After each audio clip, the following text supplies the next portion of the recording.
नमस्कार किसान भाइयों। आज हम आपको पर्माकल्चर के बारे में बताएंगे। पर्माकल्चर जो किसान भाइयों जो खेती होती है वो स्थायी खेती होती है।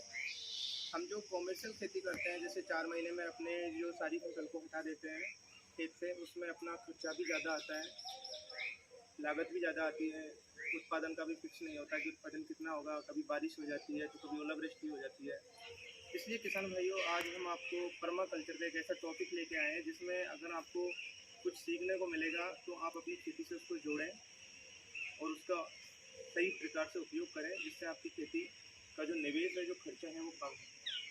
तो किसान भाइयों, जो पर्माकल्चर होता है उसमें किसान भाइयों जो हमारी जो खेती होती है उसमें जो सबसे ज़्यादा जो खर्चा आता है वो आता है रासायनिक खाद उर्वरकों का।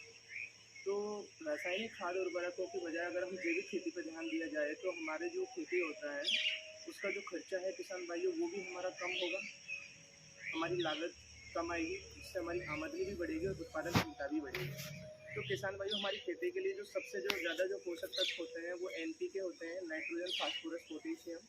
तो हम नाइट्रोजन की जो पूर्ति है उसको यूरिया से करते हैं, जबकि हम जो फास्फोरस होता है उसकी जो पूर्ति है वो DAP से किया करते हैं, और पोटेशियम की जो पूर्ति है वो पोटाश से करते हैं।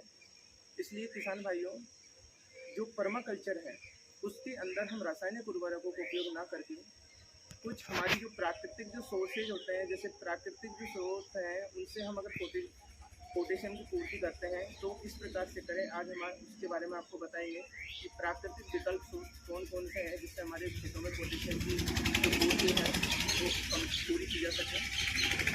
किसान भाइयों, पोटेशियम एक ऐसा खाद, एक ऐसा पोषक तत्व होता है जिसकी जो मात्रा है अगर खेतों में नहीं हो, उसकी जो कमी हो, तो खेतों में हमारे जो पौधे होते हैं उनकी जो पत्तियां वो हमें पीली दिखाई देंगी। पौधा जो प्रकाश संश्लेषण की क्रिया होती है उसको भी पूरा नहीं कर पाएगा, और ये हमारी खेती के लिए बहुत अहम महत्वपूर्ण पोषक तत्व होता है।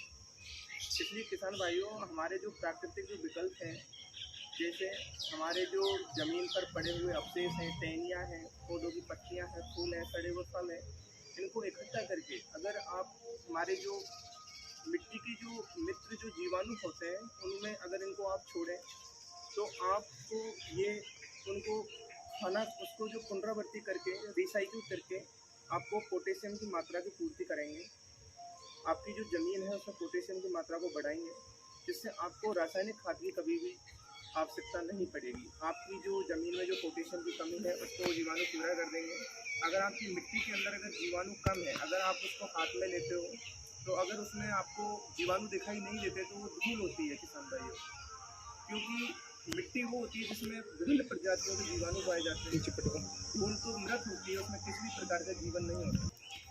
इसलिए किसान भाइयों, अपनी खेती के अंदर ज़्यादा प्राकृतिक संसाधनों से जुड़ें, रासायनिक खाद उर्वरकों से दूरी बनाएं।